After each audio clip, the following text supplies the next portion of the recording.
مطالبه دا کوم د رمضان مبارک په اخیره عشره کې غیبت نه بچ، چغلې نه بچ، سیاسي بحث مباحثو نه بچ. بس الله د الله رسول قرآن ذکر او تسبیح 10 ورځو لبا په دې خپل مسجدونو کې خپل خپل جماعت کې اعتکاف دپاره کم کسان کینی،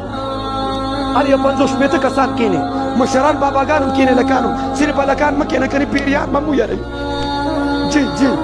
مشران او هلکان ټیک ده کینی، نو تا هغسې کور کې نه پرېږدي.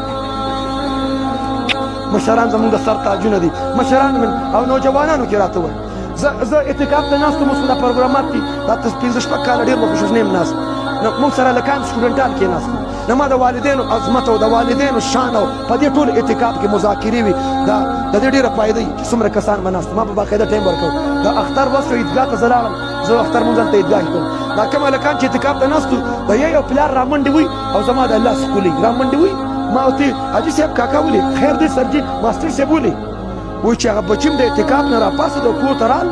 نو وایي زما لاس یې مخ ښکل کړه، د مور لاس یې مخ ښکل کړه، وایي مونږ ته یې وایي چې مونږ ته خو پته نه وه چې مور او پلار څه ته وایي، مونږ ته خو په اعتکاف کې مفتي صاحب وایي چې د مور او پلار څومره اوچت مقام دی.